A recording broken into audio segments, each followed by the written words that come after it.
अस्सलाम वालेकुम जी। मेरा नाम डॉक्टर अहमद ज़ीशान है और मैं भावलपुर में चेस्ट स्पेशलिस्ट अपने फ़राइज़ सर अंजाम दे रहा हूँ। आज की जो हमारी वीडियो है उसका टॉपिक है कि अक्सर औक़ात हमारे मुंह में छाले बन जाते हैं, जिनको हम मेडिकल की ज़ुबान में ओरल अल्सर्स, कैंकर सोर्स या एफ्थल अल्सर्स बुलाते हैं। इसकी कई वजूहात हो सकती हैं और इसको आपने हल क्या करना है घर में, सारा कुछ मैं आपको इस वीडियो में बताऊँगा। स्टार्ट करते हैं आज की वीडियो को। उससे पहले आपसे रिक्वेस्ट रहेगी कि अगर आप चैनल पर नए हैं तो प्लीज़ चैनल को सब्सक्राइब कर लीजिएगा ताकि आने वाली वीडियोज़ भी आप तक पहुँचती रहें।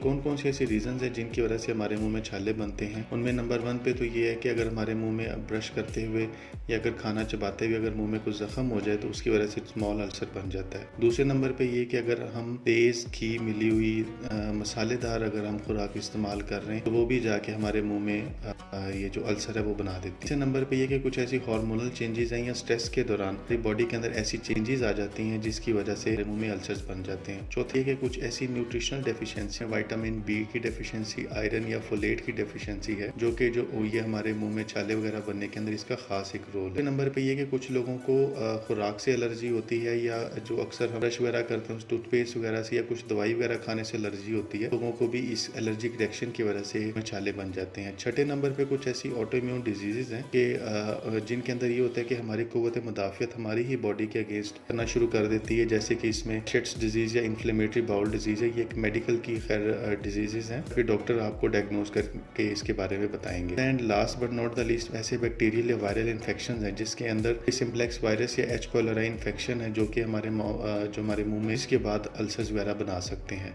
ये तो अब आ जाते हैं वीडियो के दूसरे पार्ट की तरफ, जिसमें मैं आपको बताऊंगा कि वो कौन कौन सी ऐसी चीज़ें जो आप घर में करेंगे और आप इस जो ओरल अल्सर्स हैं इससे जल्द ही छुटकारा हासिल कर सकते हैं। यहाँ पे याद रखिए कि एक चीज़ कि जब तक आप अंडरलाइंग डिजीज़ को ट्रीट नहीं करेंगे उस टाइम तक आप इन ओरल अल्सर्स से जल्दी छुटकारा नहीं हासिल कर सकते। हाँ, इसमें एक चीज़ ज़रूर है कि आपको जो इन ओरल अल्सर्स के होने की वजह से जो तकलीफ है उसको काफ़ी हद तक आप नीचे ला सकते हैं। दूसरे नंबर पे कि ये कि इनका जो हीलिंग प्रोसेस है उसको आप तेज़ कर सकते हैं। नंबर 1 पॉइंट ये है कि आपने ये करना है कि एक कप ले लेना, उसके अंदर नीम गर्म पानी मिला लेना है और उसके अंदर आधा चम्मच नमक का मिला लेना है। इस जो मिक्सचर है इसको आपने 30 सेकंड के लिए मुंह में रखना है और उसके बाद इसको निकाल देना है। याद रखिएगा कि ये अमल आपने दिन में 3 से 4 दफ़ा करना है। इसका फ़ायदा ये होगा कि जो नमक मिला पानी है ये काफ़ी हद तक आपके मुंह में जो जरासीम है उनको किल कर देता है और दूसरे नंबर पे हीलिंग प्रोसेस को भी स्पीड अप करता है। दूसरे नंबर पे आ जाता है हाइड्रोजन परऑक्साइड। हाइड्रोजन परऑक्साइड 3% आपने ले लेना है और पानी, इन दोनों को इक्वल मिकदार में आपने गिलास में बना लेना है। याद रखिएगा कि हाइड्रोजन परऑक्साइड की भी उतनी मिकदार होगी और पानी की भी उतनी मिकदार होगी। इनको मिक्स करने के बाद आपने इसको सेम उसी तरह थोड़ी देर के लिए मुंह में रखना है और उसके बाद आपने इसको बाहर निकाल देना है। ये भी नमक वाले पानी की तरह जल्द से जल्द आपके मुंह के जो जरासीम को किल कर देगा और हीलिंग प्रोसेस को स्पीड अप कर देगा। इसमें एक एहतियात आपने ये करनी है कि बिल्कुल भी आपने इसको निगलना नहीं है। तीसरे नंबर पे कुछ ऐसी चीज़ें मैं आपको बताऊंगा जो कि आपने उस अल्सर की जगह पे लगानी है तो उसका आपको बहुत अच्छा इफेक्ट फील होगा और आपकी जो हीलिंग है वो भी बड़ी जल्दी हो जाएगी। उसमें शहद है,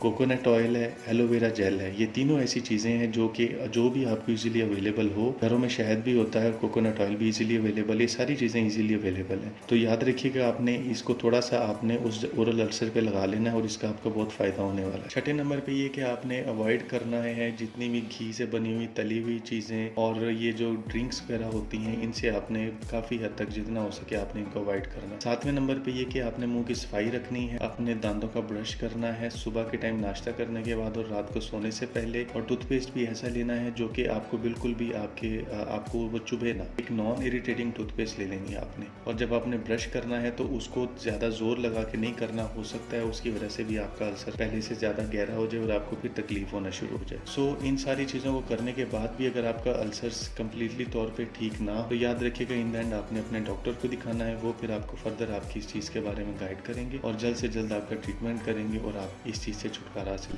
कर लेंगे। इसके अलावा अगर आपको कोई सवाल है तो कमेंट सेक्शन में ज़रूर कीजिएगा। डॉक्टर अहमद ज़ीशान को इजाज़त दीजिए। अल्लाह हाफिज़।